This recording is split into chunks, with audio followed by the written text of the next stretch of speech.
There we go. Once again, welcome. I am so pleased to have you all here tonight for a very special program that is part of our Coastal Mountains Land Trust monthly series. That's right, we do these talks once a month, and I would like to turn the program over now to the Executive Director of the Coastal Mountains Land Trust, Ian Stewart, to tell you a little bit more about this important organization. Ian? Thank you. Good evening, everybody. Am I being heard okay, Julia? Yeah, great. Just to get started, it's a thrill to have so many people from all over the country here. I think it's definitely a record for any event we've been involved in to have people from so far-flung places. So I will just start by saying briefly, Coastal Mountains Land Trust is a nonprofit land trust based in Camden, and we work in 15 towns up the western side of Penobscot Bay, conserving land, making it open to the public, and having all kinds of manner of events and activities on the land for people, but really making sure that this beautiful part of the world stays beautiful and that there's lots of open space for wildlife and all the other reasons as well. Just to say briefly, a couple of things that we're working on right now for those that are familiar or not familiar, we're doing some very large landscape conservation. So around Bald and Ragged Mountains in Camden and Rockport, we're conserving about a 3,500 acre area. You can see behind me in a slide. We're also working in Swanville around Hurd's Pond, which is an extraordinary wetland complex that we're expanding the conservation around. And then also just short of the Penobscot Narrows Bridge in Stockton Springs and Prospect, we're conserving some land around Mount Tuck, which is another lesser known coastal mountain, but a really exciting project in a beautiful place. So if you're in Maine now, check it out and get involved, or if you're going to be in Maine in the future, we welcome you to come visit some of these places. Just wanted to, secondly, we're also doing a lot of trail work. So we really believe in building multi-use and public access trails to places where appropriate. So we're building a very expansive trail system on Ragged Mountain. And then also are doing some more trails near Beach Hill and Rockport this year. And then finally, something I'm really excited about that Roger's been actively involved in, who I will introduce in a moment. We're doing a big project this year to reach out to schools around trying to help begin the process of building outdoor classrooms with schools. And the goal there is to have land within walking distance of schools available for kids to get out onto and become little naturalists themselves. So as far as the Land Trust, we invite you to take part and participate in any way you'd like to. We are a membership organization and love for you to be involved. We have lots of walks and talks like this and more throughout the year. And most importantly, we love to conserve land and love to have your support to do that. And then further, just love to invite you to get involved. I heard a call out for all of the naturalists on this call a minute ago.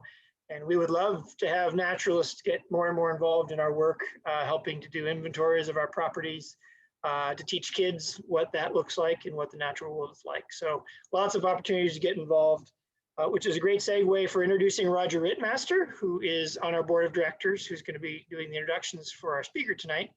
Roger is a wonderful naturalist and came to me, I don't know, maybe 10 years ago and said, I'll give you a day a week to help do anything you want for the Land Trust. And he's now involved much more than that and has done everything from natural history stuff, running our events program, being involved in land protection projects, and is now on the board of directors. And is just a great example of if you put your foot in the bucket, you can get it really deep, really quickly. So love to have more people get involved. And with that, I'll just say thank you to Roger for doing this. Thank you to Julie and the Camden Library for hosting us again.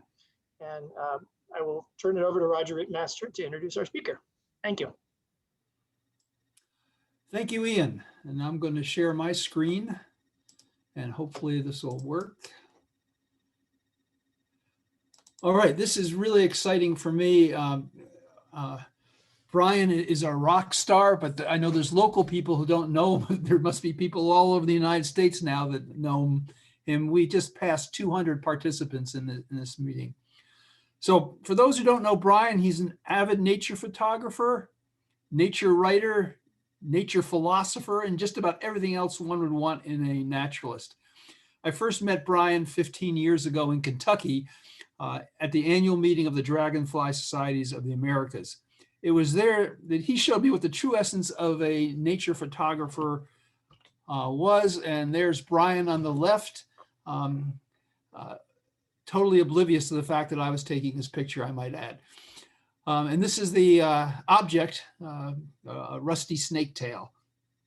So, by the way, Bryan is currently president of the Dragonfly Society of the Americas. So I next saw Bryan 3 years ago when he was leading a day-long insect photography workshop in Augusta, where many of the participants themselves were already accomplished nature photographers. His knowledge and enthusiasm were infectious. The next year, I spent 5 days with Bryan and 3 other nature photographers in Louisiana chasing dragonflies, butterflies, and birds. That was so much fun. Where I would take a couple of snapshots of a neat insect, Bryan would spend 5 to 10 minutes, if the insect would allow it, to get the perfect photograph. And Bryan, I'm sure you remember that harvester that I just took one quick snapshot and you were on the ground for a good 5 minutes of that bug. Bryan has been a nature guide, writer, newspaper reporter, an editor, university graduate writing instructor, and consulting biologist.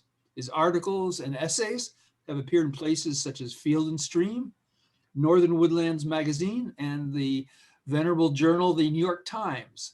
He has co-authored the book Birdwatching in Vermont and wrote and hosted a public TV special called Birding in Vermont. He is also a frequent visitor to Maine and especially to Monhegan Island.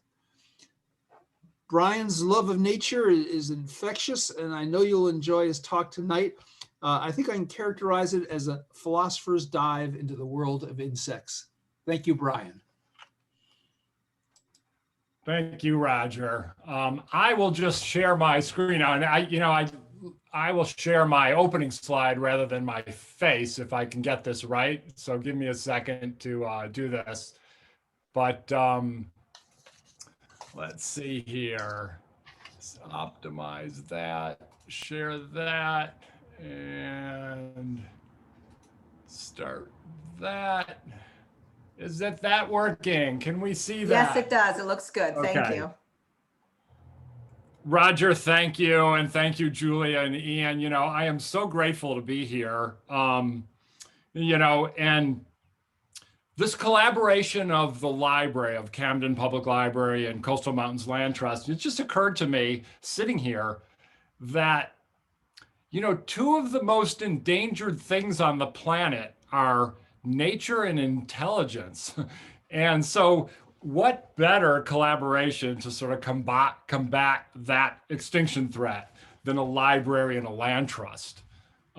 They preserve wonderful places for us and great ideas. And how wonderful is that even though we're not in a room together, that we can sort of be here together online. So I'm just thrilled to be here. And Roger, you called me a nature philosopher.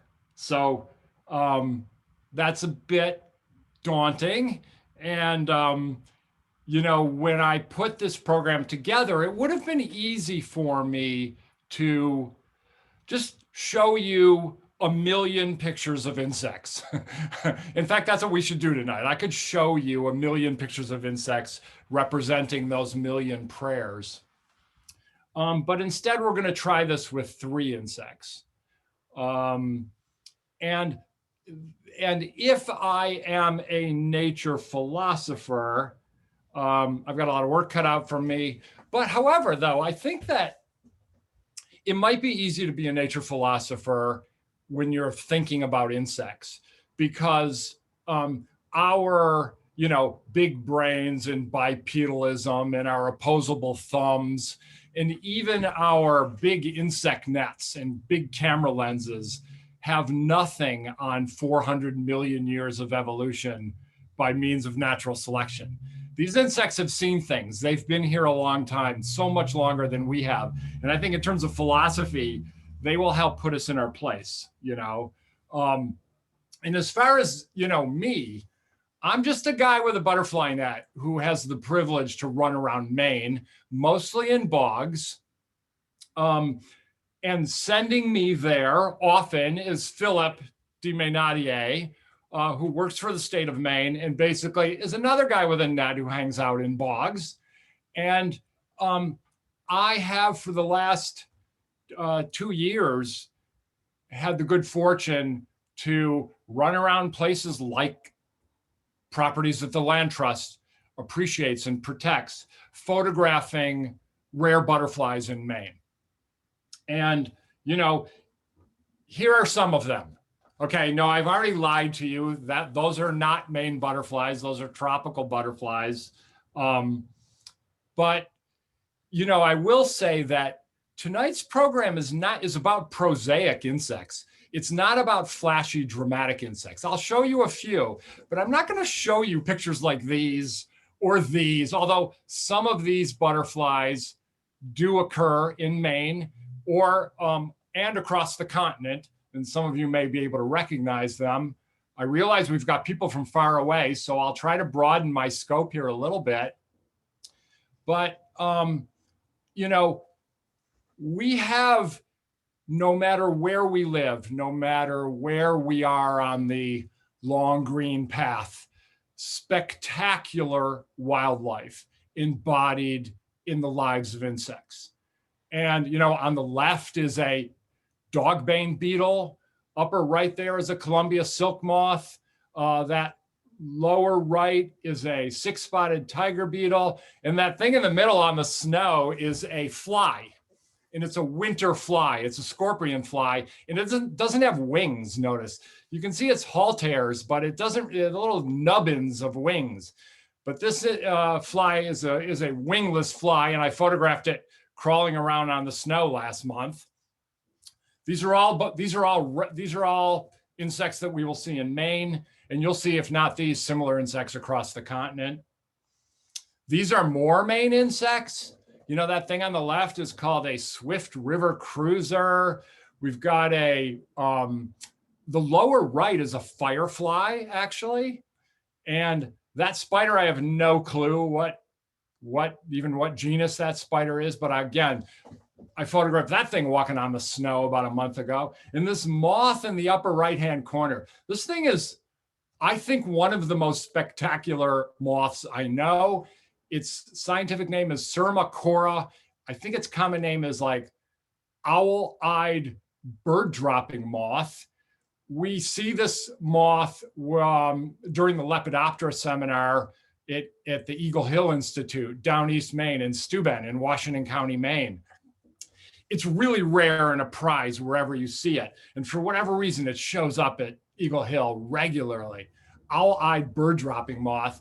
And there it is. You may or may not be able to see it. I don't know if you can see my cursor, but it's there hidden in the lichen. And there's even some bird droppings lower right for good measure. So, you know, we have these spectacular insects, and these are not insects, but these are the spineless as well. These are mollusks. And, you know, I come to this as a birder. You know, I've been a birder for a long, long time. And I've always wanted to be a beachcomber. And I've always wanted to learn seashells. I spent a little time in North Carolina in 2019, and I started to look at shells. And I started to identify them as any novice would. And I'd assemble them for photos like this. And I'd see these wonderful shells. I'd walk the coastlines. And these are animals that we will never see alive in the ocean. You know, these are abstractions for many of us. We don't see them in the same way we see birds and butterflies or plants, for example. But what's really great, I thought, about these is not necessarily being insects, but mollusks, is that the ocean delivers them to us. You know, you can walk a beach and you can see incredible diversity of life at your feet, delivered to you by the waves. And as someone who's chased birds around and has had difficulty photographing them, this is a joy and a luxury and a gift from the ocean. These are some common shells. This thing on the upper left, for example, I don't know what it is. And it looks like a lot of these other shells. These are in the family Archidae. These are arcs. And the one on the upper left, there's 3 individuals that I found. These are fossilized shells that probably were alive 2 million years ago. And there they were on the beach in North Carolina for me to pick up and hold. And I think that is really, when it comes to insects, you know, they may seem other or shells, They may seem otherworldly to us, but when we think about insects and all the ways that we like to be with nature, this is very much a way, insects are very much for us, a way of experiencing nature. Like, think of all the ways you like to experience nature. It's in terms of birth and reproduction and growth and warfare, this drama of life. It is all played out for us at our feet often in the company of insects. And these are three friends from Maine. There's the fabulous botanist Jill Weber on the left at an Eagle Hill seminar. I was learning botany from her, and I wanted to learn botany because insects have an amazing relationship with plants. You can think of all the great partnerships in the world, you know, like, I don't know, Reese's peanut butter cups, you know, like peanut butter and chocolate, Antony and Cleopatra, you know, paper and pencil. What's got them all is insects and plants. They go together. That's Bronco Quick in some river in northern Maine. We were looking for dragonflies. And there's Roger. That was in Louisiana with these are pitcher plants. These are Saracenia alata, I believe. And I can't remember the common name, but these are unlike our pitcher plants across much of the northern states. These are these tall, I think they're called pale pitcher plant in bloom in Maine, in Louisiana. And Roger, as he said, we were looking for this dragonfly. And this is a dragonfly called Saracenia, Cordula Saracenia. It's like the Saracenia spiketail. And it associates with pitcher plants. And the only place to find it is in these odd pitcher plant bogs in the southeast. Here is someone many of you know as well, Kristen Lindquist. We were in a bog in Washington County, Maine. And again, you know, it's not just, you know, sort of looking at these things. It's sort of being with them, getting on your belly in a bog, in a raised bog. And Kristen was there photographing this butterfly, which is called crowberry blue. And it's only found in the US in Washington County, Maine at about 6 sites. It is an exceedingly rare subspecies of butterfly. Crowberry, because its host plant is black crowberry. Its scientific name is Plebeius empetri. Empetrum nigrum is black crowberry. And this thing lays its eggs on crowberry. And it was, you know, hanging out in this little bog, and there it is on a cotton grass. And why do we call it crowberry blue? Well, these butterflies like to sit with their wings folded closed, but when they open them, you see this. You see blue. And that thing goes from just being a crowberry blue to becoming just a really wonderful experience out on a bog. So, you know, I won't from here on out show you dramatic insects like that. I will instead show you what really amount to 3 prosaic insects. And we'll talk a little bit about them. I should also tell you that I've written about these 3 insects, and I've written essays about them. And I am determined not to read for you from my essays in this talk. So what I tend to do is put up pictures of things without a script, and then, you know, like words just start flying out of my mouth. So I'm not quite sure what will happen because I don't want to read to you. I may read a little bit, but let us start with this dragonfly called wandering glider, Pantala flavescens. And many of you know dragonflies. You know, they are robust insects with big eyes that sometimes are so big they touch on at a seam on their heads. When they land, they lay their wings flat like this. And some of them have, you know, patterns on their wings like butterflies. This is a lovely dragonfly called Calico Pennant.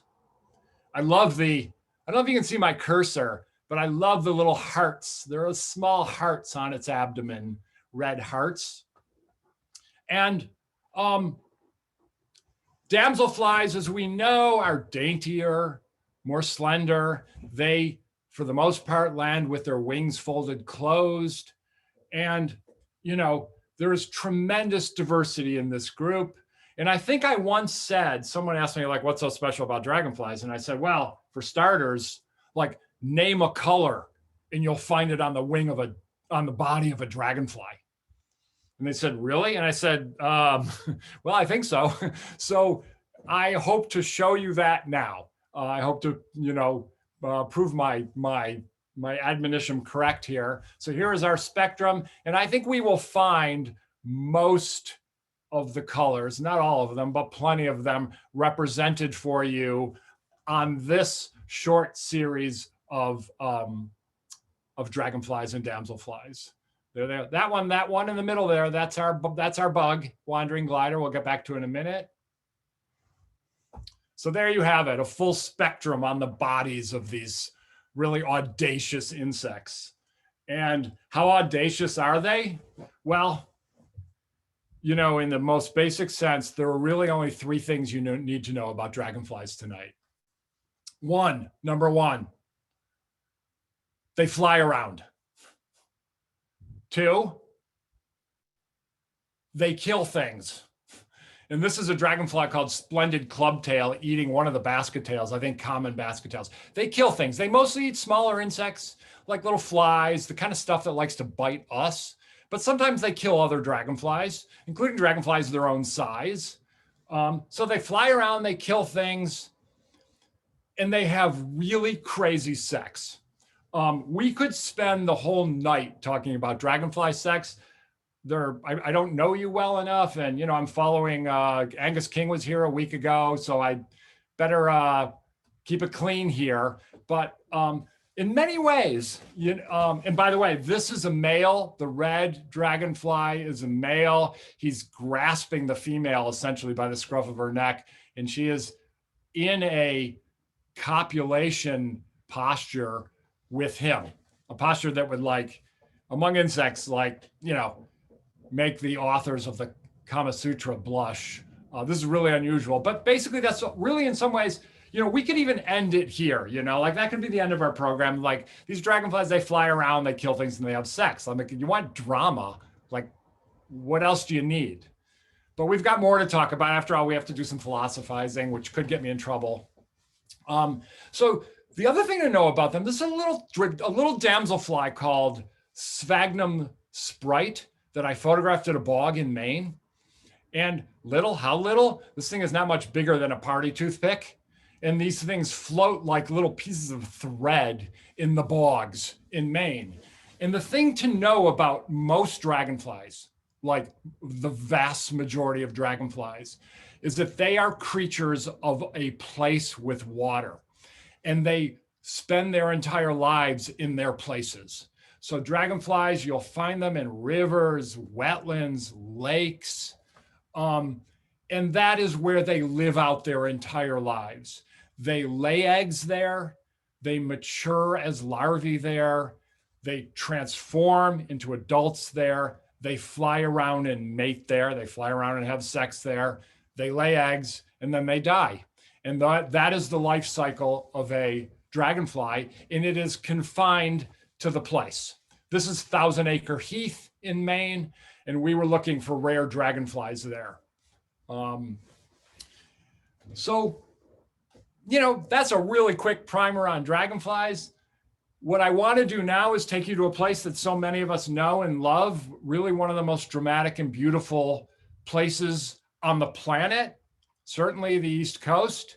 This is Monhegan Island, looking out at the village from the lighthouse and toward Manana, the little satellite island. It's about 10, 11 miles off the mid-Maine coast. And it is really known as a bird watching destination. These birds fell out in the spring of 2019 on Monhegan. These are all warblers. And many of you might know that warblers are very much birds of forests for the most part, and these, or vegetation. And so to see warblers hopping around on rocks or the rack lines is what we call a fallout. It's not so good for birds, but it's really great for bird watchers. Like, this is not something you see very often. But Monhegan is a fallout spot for birds. And a lot of us go there in the spring and the fall to see this beautiful place and to see its birds coming and going like nor'easters, to this island. Monhegan also has its own sort of array of native dragonfly species that spend their entire lives on Monhegan. Not as adults in winter, usually as eggs or larvae. But every fall when I go to Monhegan, I see this. I see this dragonfly called wandering glider. And its scientific name is Pantala flavescens. And with a little bit of a license on my part, it basically means flying gold. It's a really special dragonfly. It's unlike any other dragonflies because it doesn't live on Monhegan Island. It only comes to Monhegan Island for a visit. And the real question is like, what sent it there? What sent it to Monhegan? Why does it show up in the fall? Pretty much every fall I see it on Monhegan.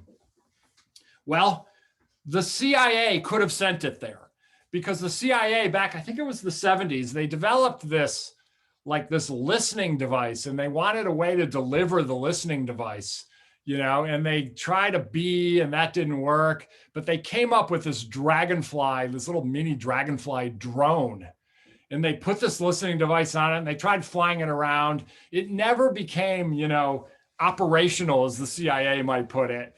But, it bears a striking resemblance to Pantala flavescens. By the way, I tend to call this dragonfly Pantala, because as you'll see in a little bit, this thing sort of, to me, Pantala, it just sort of has the feel of a god. And Pantala sort of rings like the name of a god. So I call it Pantala. You can call it wandering glider.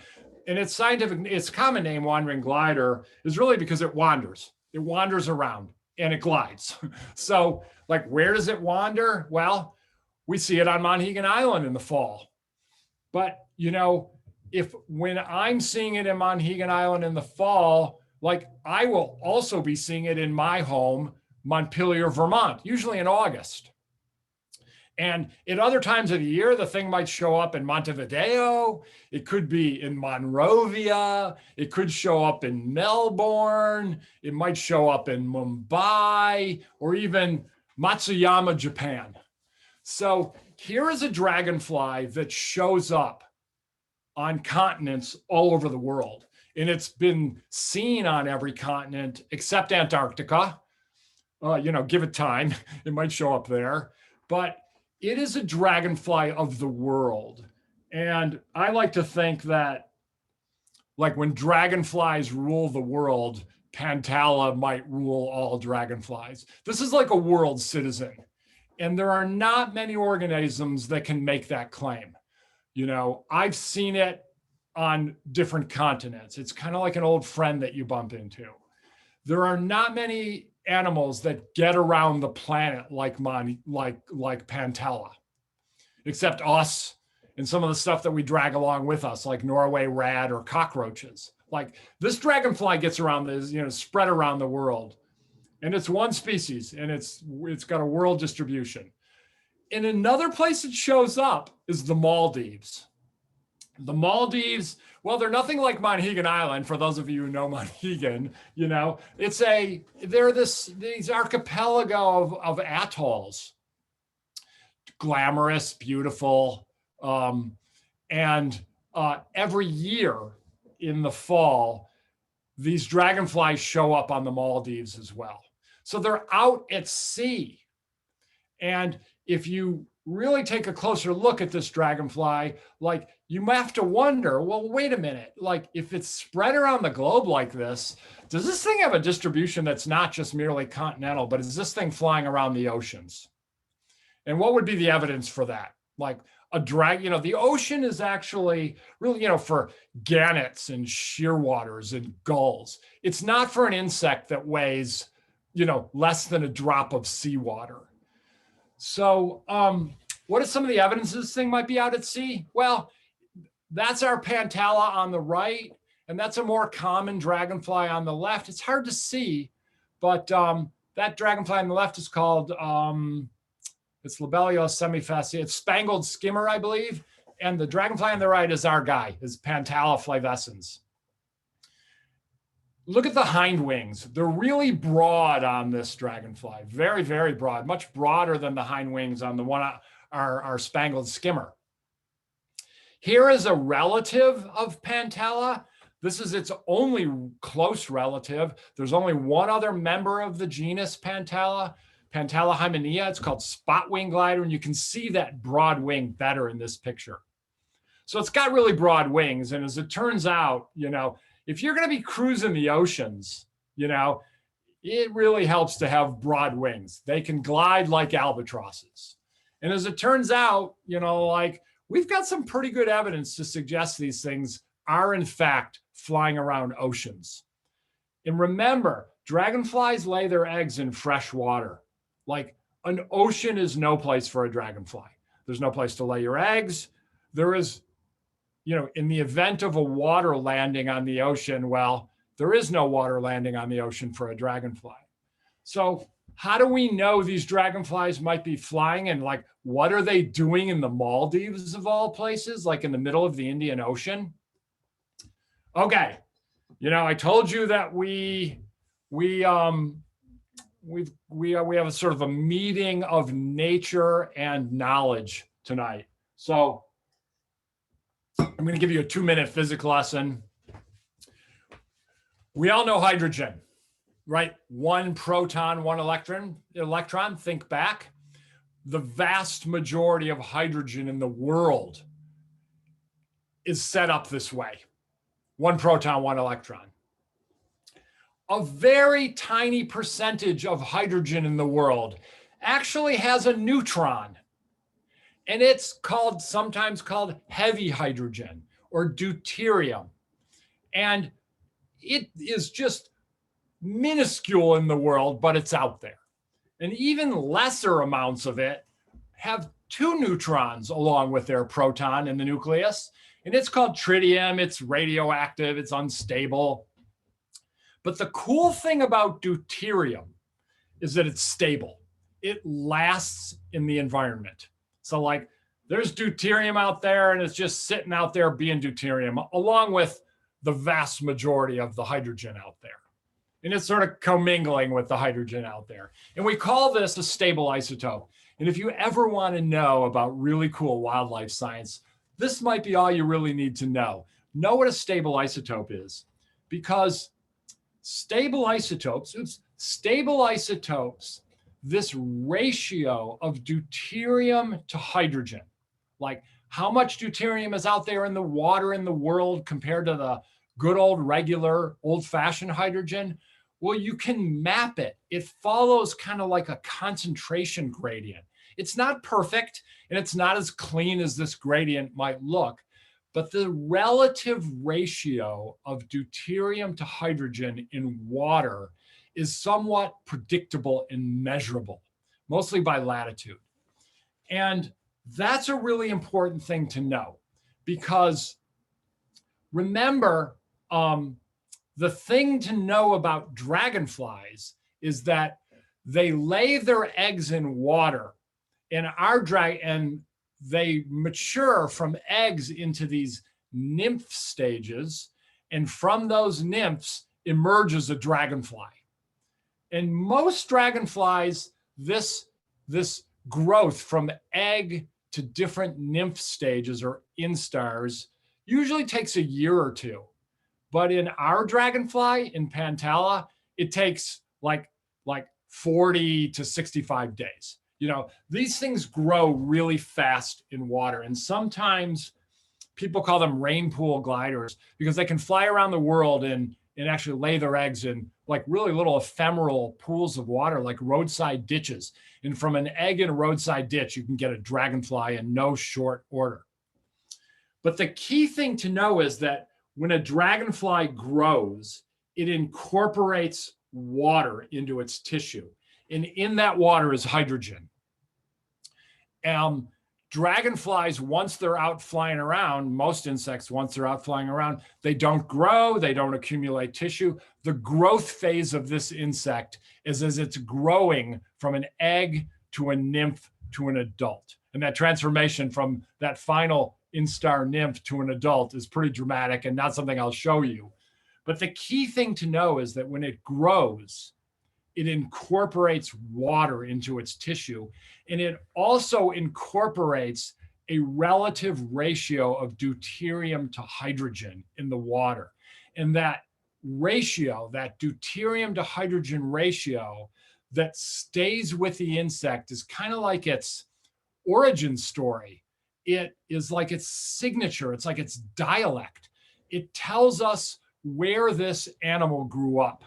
So you can actually catch these dragonflies and analyze a sample of their wing for that deuterium to hydrogen ratio. And it will tell you where it grew up, like what pond, at what latitude, not exactly the pond, but generally where did the thing grow up?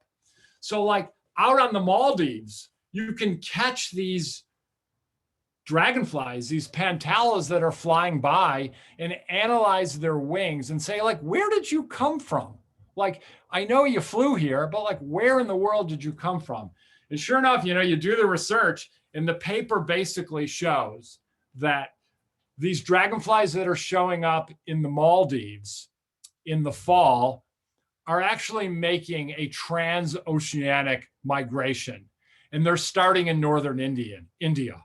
So like you catch a pantala on the Maldives and you look at its deuterium to hydrogen ratio and you say, hey, I see you, you grew up in northern India. Some of them suggest that they might have even grown up on the other side of the Himalayas. And what they do in the fall is they make this amazing migration. They fly from India, they sort of stop at the Maldives briefly, and then they go to Africa. And they see them in the fall in Africa. So what was circumstantial evidence now gets sort of proven. Like, here's a dragonfly that makes this, unbelievable migration over the ocean from India to Africa, like this 3,700 mile migration, which is really the longest single generation transatlantic migration of any insect. And so, you've got this dragonfly that's, it's like, these things are like crossing oceans.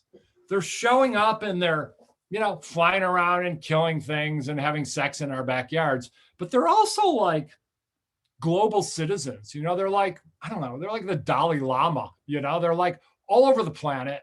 And they're like albatrosses, like flying around the oceans. And when they do this, by the way, they feed on insects floating and spiders on webs floating over the ocean. We call it aerial plankton. They do find things to catch and eat. So, when we see one of these dragonflies, and this one landed behind my office where I'm now sitting in Montpelier, Vermont. Yeah. Do we know where they came from on Monhegan? I wish I could tell you. I wish I could tell you where they came from. But they're out 10 miles out to sea, and they're doing just fine out there. The songbirds are in trouble. Songbirds got quite a journey. They've got to get back to land and finish their migration. The pantala, they're just fine on Monhegan. They're out at sea. And this one that showed up behind my office, like, I don't know where it came from, but I can tell you this. I know that there's hydrogen in its wing. And if I had the resources and inclination, I could find out where that pantala came from or get a general sense of where it came from. And the amazing thing to me, and I think it's a miracle or a prayer, is that all it takes for me to know where this insect came from is one neutron. I basically, if I had the ability to look at this insect's wing, and it's actually not that hard to measure the deuterium to hydrogen ratio in an insect's wing, all I need to know for the moment about this dragonfly, I can learn from one invisible neutron. And to me, that is a pretty amazing thing, just to be able to sort of chase wildlife around the planet based on where that neutron might have come from. So that is Pantaliflavescens. That's our first dragonfly. For many of us, these our first insect of the night. For many of us, it won't show up until summertime or the fall. We are now awaiting this insect. Many of you know it. It's probably the most famous and familiar insect on the continent. Many of you know its life cycle already. You know, they lay their eggs on milkweed there in the upper left. From that egg hatches a caterpillar that dines on milkweed species exclusively. It pupates into a chrysalis, and from that chrysalis we get a butterfly, and the cycle continues. I probably won't do much with, monarch biology. Many of you will probably already know it. I'm not here to talk a lot about its biology. That emergence from the chrysalis takes about, I don't know, I photographed this series. It took about 10 minutes, maybe. And what's cool is you can see the bright orange, the rusty orange upper sides of the wing. And when it finally pulls itself out of the chrysalis, it folds its wings over its body, and you can see the paler undersides. So this was a monarch that emerged in the fall. And as many of you know, monarchs in the fall go to Mexico. They fly from Mexico, and we see them on Monhegan as well. And, if the monarch were to follow Google Maps, the walking route to the monarch butterfly preserves in central Mexico, it'd be about 3,000 miles from Monhegan to the preserve. They, of course, we don't know exactly what route they take. But, these preserves in Mexico are really, really incredible. You've got this butterfly on the coast or out at sea, and we'll talk about that in a bit. And its destination is here, these wintering reserves for monarchs. And they make the journey in one flight. Monarchs coming towards us now are not the monarchs that overwintered in Mexico. They are the descendants of those monarchs. They sort of breathe their way north. But that fall trip is one shot.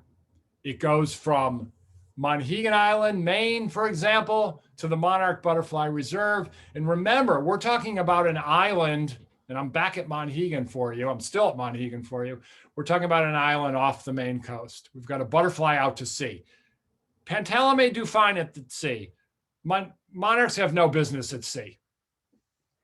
Not if they know it's good for them. But they've got to get here to Mexico. And this is just a spectacular natural event and natural gathering of wildlife and people to come see them. But I will tell you that if you get to the coast, the East Coast in particular in fall, you will see monarchs in migration. These 3 photos were taken on Monhegan. That spruce there on the upper left was up on Horn Hill. That's one of the, not many white pines on Monhegan. That one's over on the way to Lobster Cove. And on the right there are monarchs. They're hanging out above Monhegan Brewery, like above Matt and Mary Weber's lobster traps. And they just sit high on the spruces at night, and they wait for the early sun coming from the east to hit them. And then they take off. But like a monarch really has no business being on an island 11 miles out to sea. It's got to get to Mexico. But there they are. And there I am every fall with these animals. And, for this project, for which I am lucky enough to be photographing butterflies, I give you a classic Maine monarch by the ocean. All it needs to be is on a lobster trap now, and it would be better. But so I'm there in the fall with monarchs, and I am often torn when I see monarchs. I can either photograph them like this, or I can put a little sticker on them. And that sticker, they fly to Mexico with that sticker. And that sticker has a unique number. that GGR480. It's like a Monarch social security number, and it helps us learn about the migration. So this was the fall, I think this was September 30th, 2019. I was on Monhegan. I was birding and chasing pantala, and I stopped in a meadow at Lobster Cove. And there at the meadow, I have no pictures for you of monarchs. I only have this, my sort of recollection of the meadow. This is not a painting that I made. This is a Photoshop painting that I made, but I am there at the southern end of Monhegan Island, 11 miles out to sea, and there is a meadow full of purple asters. And it's fall, and there are monarchs there.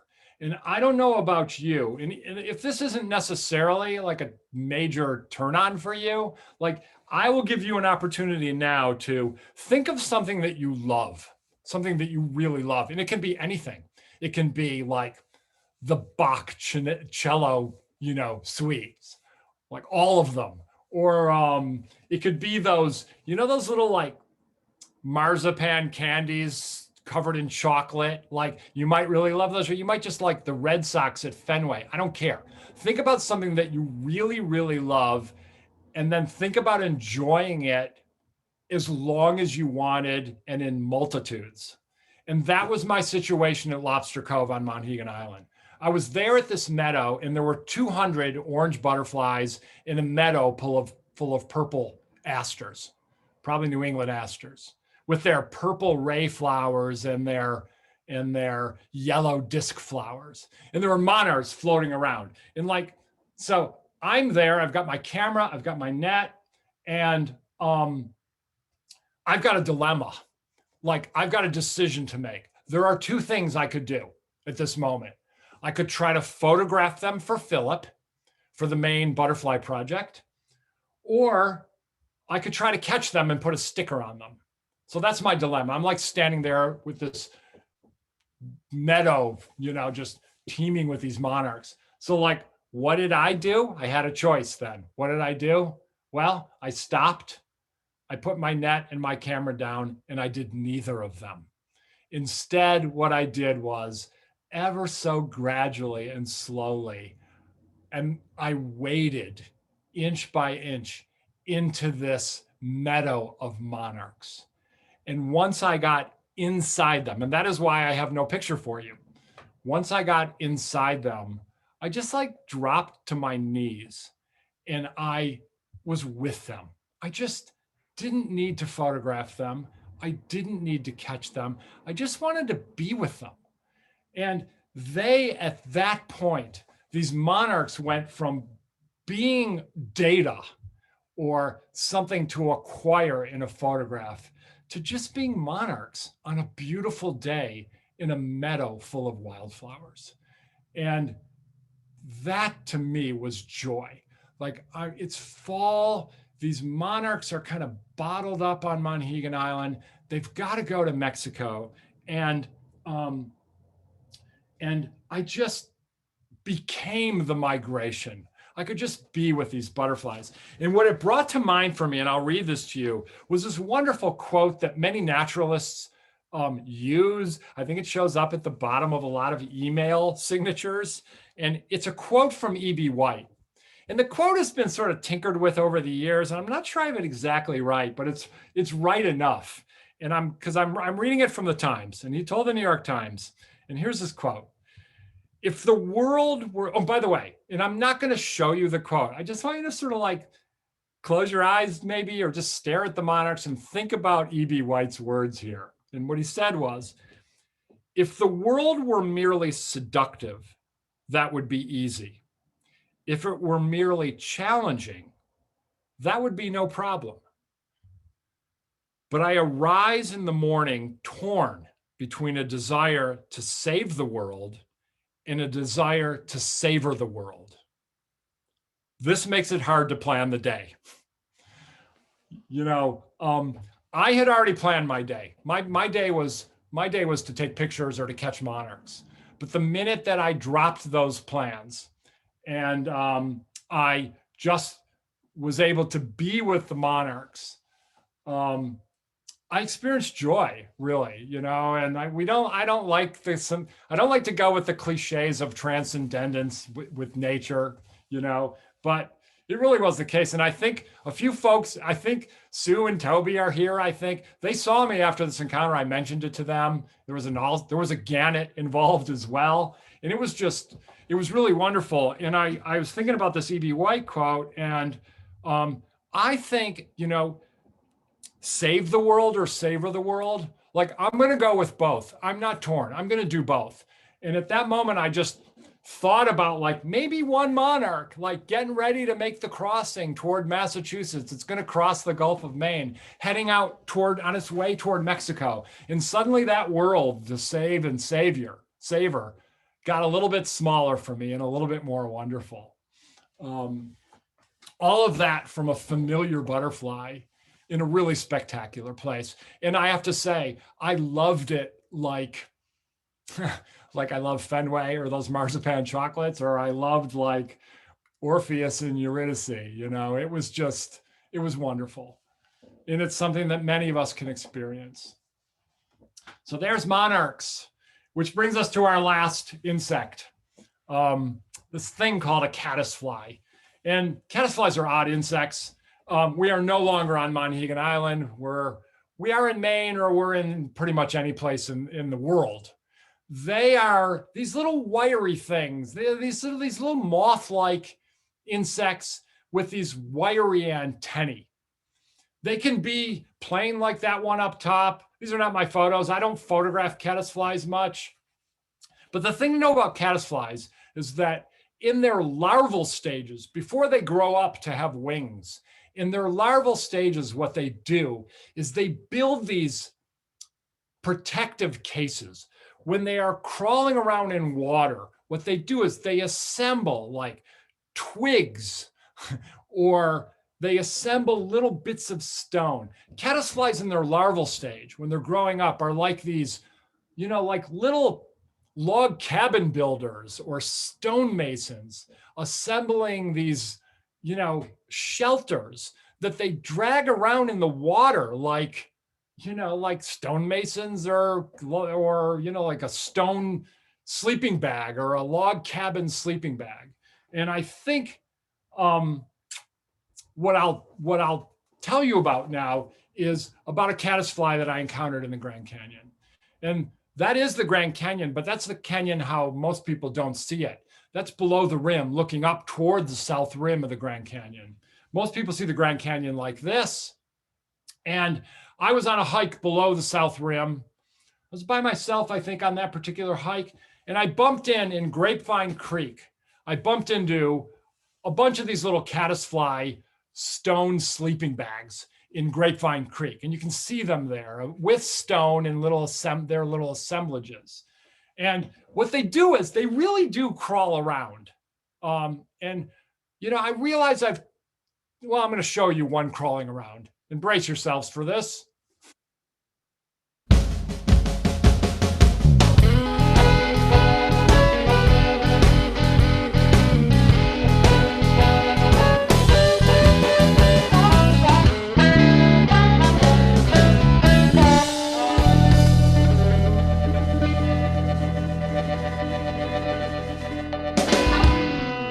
Okay, the blues riff didn't really work, but you know, there you have it. These are caddisflies. They move around, and they were moving around in this place, in a little creek below the Grand Canyon.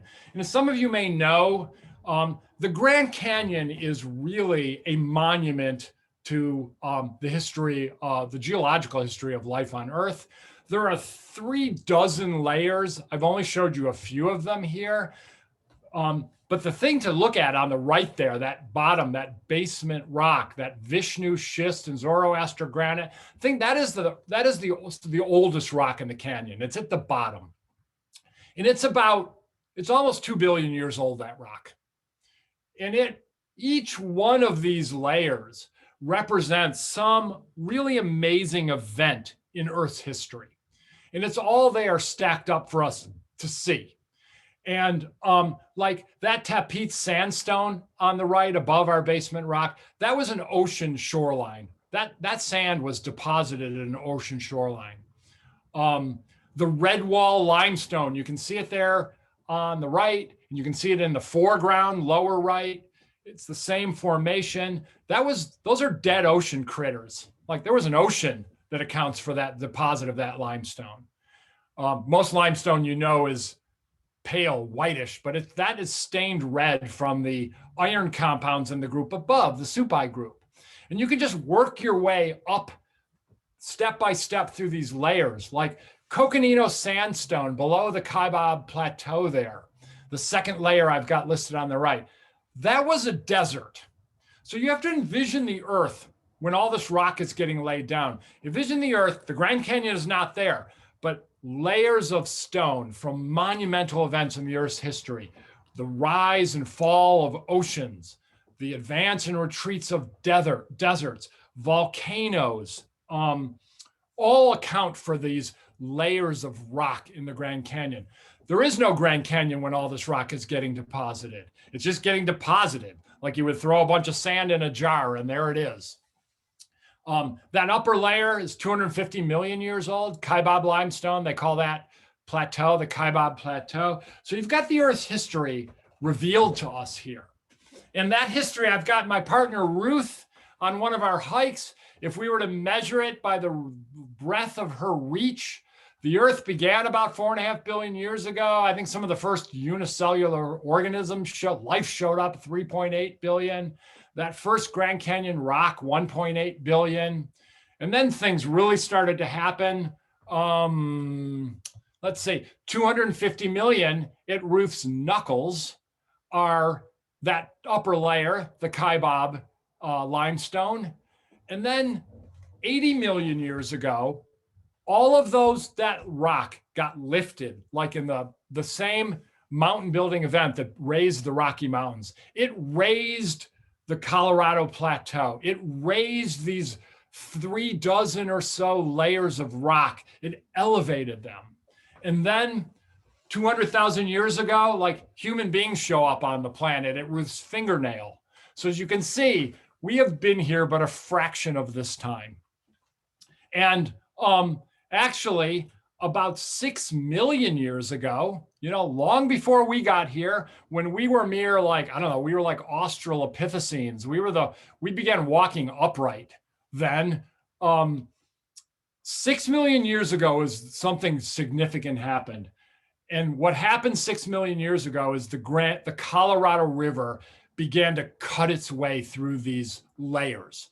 And so you have a canyon whose oldest rock is almost 2 billion years old and whose youngest rock is 250 million years ago. But it wasn't until about 6 million years ago that a river started to cut its way through it, and then 200,000 years ago, we came along. And the thing to know about this canyon is that the river alone does not make the Grand Canyon. The river carries lots of rock and sediment and actually cuts through rock. But what widens the canyon, what makes the Grand Canyon, what makes us all of these layers visible is erosion. So like summertime's torrential rains can wash rocks down the side canyon walls in these horrific landslides that cause erosion and widening of the canyon. And there is Ruth on a trail where a boulder had fallen. That is the Grand Canyon being made in action. Boulders, pieces of the Grand Canyon falling off its walls over the course of millions of years. That is how a Grand Canyon gets made. And this erosion is relentless, and I should also tell you that it's not just boulders falling down, like water stuck in between rocks in the wintertime freezes and will pry away rock that will fall down and take more rock with it. So what really makes the canyon is erosion. And, there before us in this grand view of this canyon, exposed for us now, are these like, monumental events in the Earth's history. And erosion is sort of like what makes this place representative of the history of our planet. And you've got like the collision of continents, you've got like blasts from volcanoes shown here, you've got the advance and retreat of deserts, you've got the rise of oceans, you've got like 3 mass extinctions happen in the course of all this rock being deposited. And we can't really know that stuff. Like, we can't really know those cataclysms, like not in the same way we might know spring migration or an alpine meadow in bloom. The closest we can get to all that action in the Earth's history, like to the past and the presence and the birth and breathing of the rock, the fate of that rock in the Grand Canyon, is this like orderly geologic record that's left behind for us, that we can interpret, that we can see, like scripture. And the thing about it is, this canyon is basically falling apart. Erosion is what makes the canyon so big and wide and beautiful. And for millions of years, its pace has been relentless. The canyon widens, and nothing can put that rock back together again, except for a caddisfly. In this one insect stone hut, I'm finding rock samples gathered from across the eons.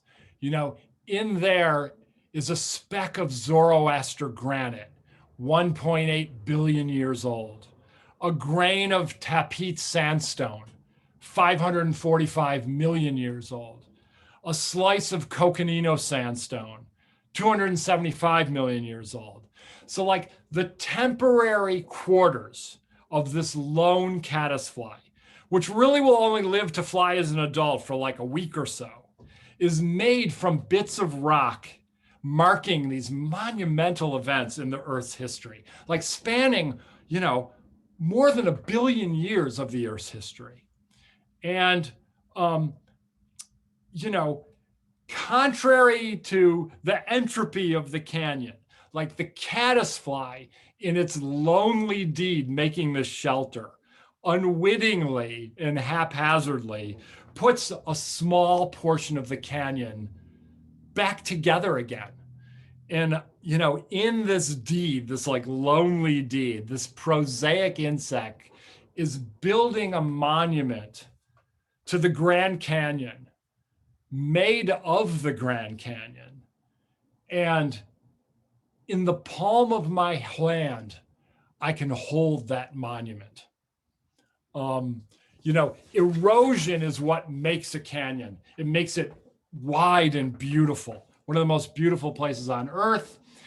And erosion in its like destructive forms is now like the hallmark of our governance and public discourse. Like we've got our own cataclysms now. And they're not quite like earthquakes or volcanoes. Our cataclysms are like now of our own making, and we get to think about these cataclysms. Like, we've been a force on the planet, we humans, smart and powerful enough to warm an entire planet, but like utterly inept at this point at doing anything about it.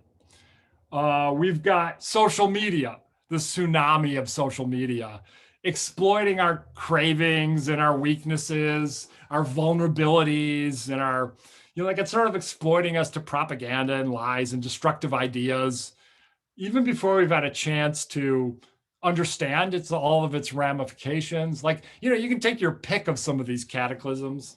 Now we've got a pandemic, and we can see light at the end of the tunnel, but still we've got a pandemic, and it's, at a time we really need unity. The pandemic even manages to drive us apart.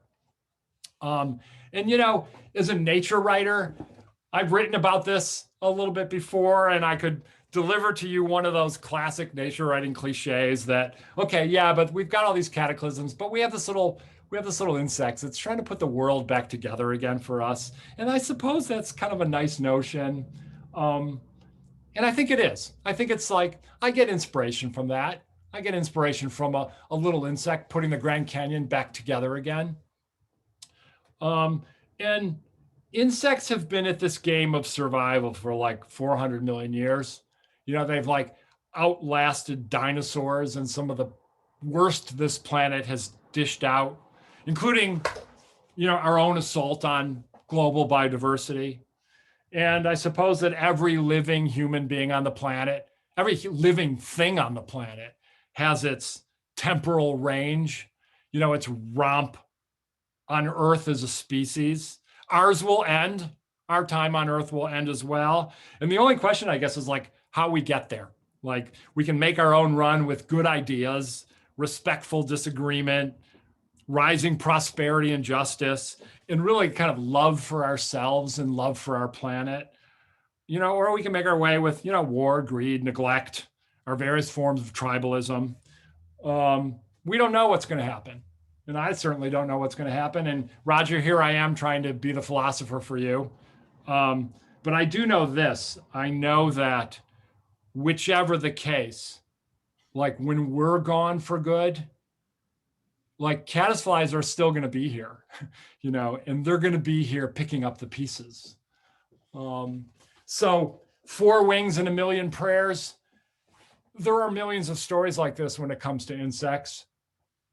I think of them, and I could have showed you many others, like the time when I was photographing these butterflies that were making more butterflies. Someone took a shot at me. Someone fired 2 rifle shots over my head while I was photographing these butterflies in Vermont.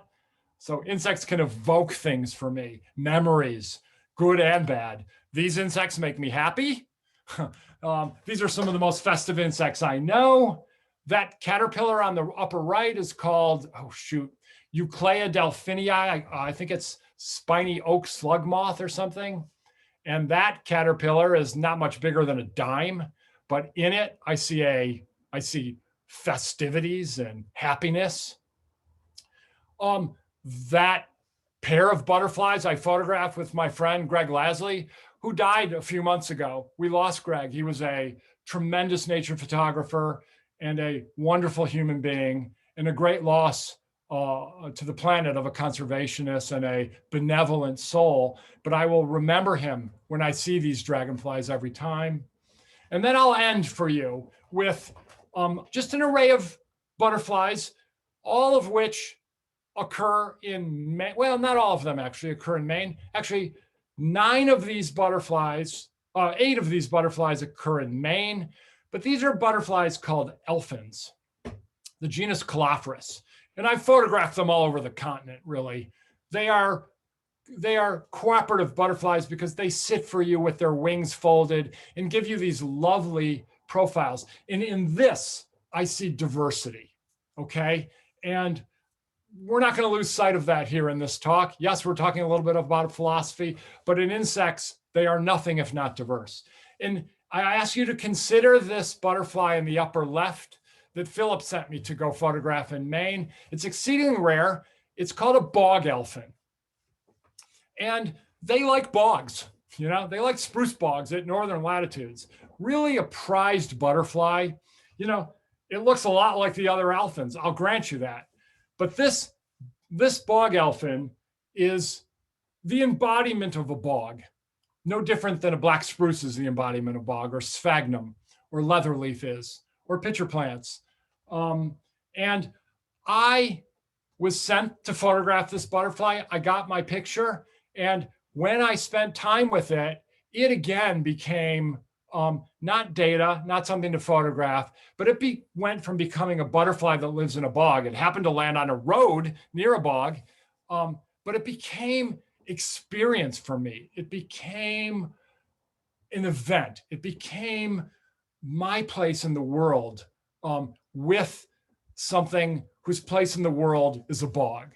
And what I think is actually most amazing about this butterfly is I photographed it on this road, and there I am photographing that bog elephant. And it's hard to see that bog elephant because it is that small.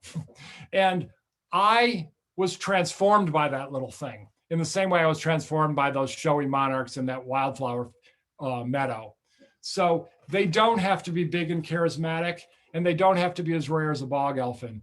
They are there for us. They are close. They are on our roads. They are tiny. They are big. They are stories. They are experience. And I think that, again, when it comes to the land trust, the Coastal Mountains Land Trust and the Camden Public Library, like, what better ways? I think that we can savor and save the world. And I think we can do it, with 3 insects or anything that we might find out there. So we'll end there. I've gone on much too long. Thank you so much, Bryan. No, you haven't. I think that Paul in the chat has said it best. He says, this is the most inspired I've been in a very long time. And I couldn't agree more. That was a marvelous presentation. Do you have a couple minutes to answer a few questions that did come in? I absolutely do. Okay, so a couple questions that came in. Why are there dragonflies on tops of mountains? You showed us a lot of photos of them in the water and talked about their dependence on water. So why do we find them on tops of mountains? It turns out it's basically a dragonfly's singles bar. They go to find mates up there. They will also, dragonflies, remember, they're flying around, they kill things, they want to have sex, and they want to avoid being killed and eaten themselves. There is often prey species. They can find other insects to feast on at tops of mountains, but some species tend to go high, and they are gathering places where males might find females. All right, thank you. Another question came in about the dragonflies, and you were talking about them flying over the oceans. Someone wanted to know, how fast do they move over the ocean, and how do they get the endurance to make those flights? Right.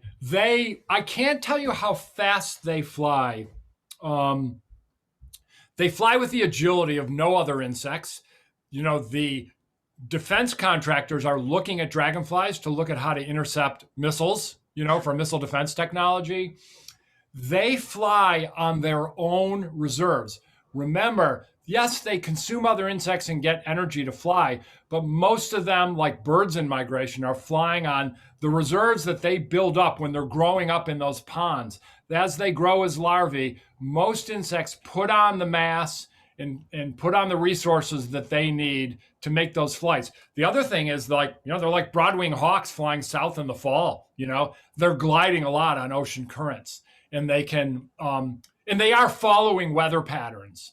And that helps them minimize their energy expenditures. Not a lot of dragonflies can do that. Not a lot of birds can do that. Well, the majority of the comments that are in the chat section are just loads of praise, which absolutely I agree with. Delightful as usual. Thanks for a pleasurable and informative evening. Fabulous, you rock. And then we did have some folks who were curious as to where they could read more of your writing. Can you tell us, do you have a website? I do. It's bryanpfeiffer.com. All right. And also, you available on Facebook or Instagram or any of those platforms? I am on Facebook. I'm trying to do the Instagram thing. But yeah, Facebook or Instagram. But bryanpfeiffer.com is probably the best place to find me. All right. We have one more question here, and then I think we're going to wrap up. Steve asks, are monarchs now an endangered species? And is growing milkweed one of the best things we can do to provide habitat? I don't know where the listing of monarchs stands. This is a common butterfly, but by virtue of its migration, because it has the requirement to go to Mexico and then come back, really unusual for an insect, it is an endangered phenomenon. It's endangered not necessarily because its numbers are dropping, and they are, but it has this complex life that imperils it along the way. And most insects, as I say, they live in their place. Monarchs live in 2 places, really, here and there. So we have to worry about conserving them across their entire life cycle. That is why they are imperiled. I don't know if they're formally listed yet. They might be. And the other question is, yes, planting milkweed is a great way to protect monarchs, and planting a diversity of plants is the best way to, because of this relationship between plants and insects, If you want birds in your yard, you should grow insects because birds eat insects. And the way to grow insects is to give insects plants to eat. Birds generally don't eat plants. Like a warbler doesn't eat a maple tree. A warbler eats the caterpillars that's eating the maple leaves. And oaks, for example, will host far greater diversity of insects than a maple. So if you increase the insect diversity on your land, one way to do it is by planting milkweed and also providing nectar sources. You will increase the things that come for the insects. So insects they span trophic levels. They convert plants into food for other animals by being eaten themselves. I was gonna say, I tell you what, the apple tree in my yard is a smorgasbord for the insects, and then the birds come. So yeah. I hear you. This was all just a lovely, lovely presentation, and I look forward to sharing it with other people. And for those of you in the audience, if you would like to share this program with others, we have recorded it, and you'll be able to find it tomorrow on the Camden Public Library Program's YouTube channel. If you have any difficulty finding that, just send me an email, and I'd be happy to send you the direct link. Again, please visit librarycamden.org to see all the great programs we have coming up.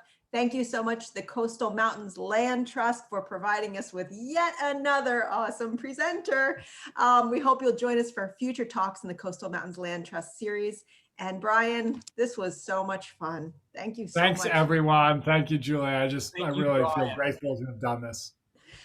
All right. Take care, everyone. Be well, be safe, and see you again soon. Bye-bye.